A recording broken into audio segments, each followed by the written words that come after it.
কাজু বাদাম যদি শুধু গুঁড়ো করা যায় তো ওখান থেকে তেল বেরিয়ে যায়, তা চিনির সাথে গুঁড়ো করলে অতটা তেল বেরোয় না, খুব ঝুরঝুরে হয়। নারকেলটাও আমি একটুখানি মিক্সিতে দিয়ে একটু পেস্ট করে নিয়েছি। এবার একটা বিট নিয়েছি, তার অর্ধেকটা কুচি করে নিয়েছি।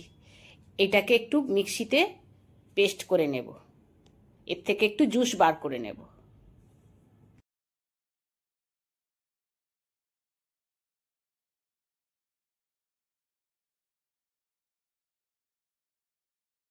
এবার কড়াটা বসিয়ে দিই।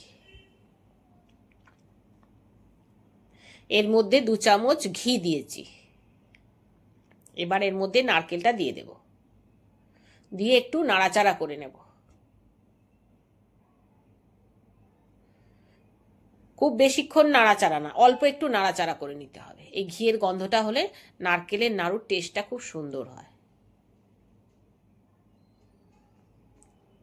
এবার এর মধ্যে দুধটা দিয়ে দেব। আবারও এটাকে একটু নাড়াচাড়া করে নিই, এটা একটু টেনে আসুক। এবার এর মধ্যে দেব বিটের জুসটা।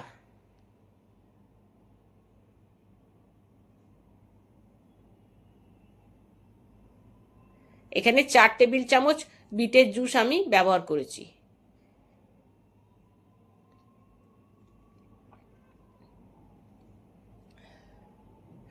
রংটা ঠিক এরকম আসবে, খুব বেশি দিলে কালারটা ভালো লাগবে না, ডিপ হয়ে যাবে। ঠিক এইরকম রংটা হওয়া চাই। কি সুন্দর রংটা হয়েছে না? এবার এটাকেও ভালো মতো মিশিয়ে নিতে হবে। এবার এতে চিনি আর বাদামের গুঁড়োটা দিয়ে দেব।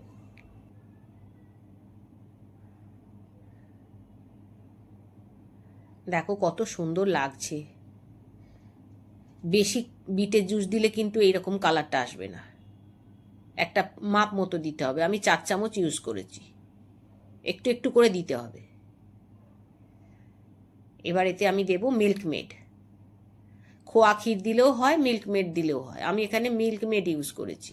আমি এখানে হাফ কাপ মতো মিল্ক মেড ইউজ করেছি। এবার এটা খুব ভালো করে মিশিয়ে নিই। মিল্ক মেড খুব ভালোবাসি, একটু দাও। এখন না, আমি এটা করে নিয়ে দেব। ঠিক আছে? তুমি ভালোবাসো? হ্যাঁ। আচ্ছা, দেখো এইটাকে এভাবে অল্প আঁচে করতে হবে। খুব চড়া আঁচে করলে কিন্তু পুড়ে যাওয়ার সম্ভাবনা আছে। এটা কম আঁচে এইভাবে নাড়াচাড়া করে শুকিয়ে নিতে হবে। দেখো এটা শুকিয়ে এসছে।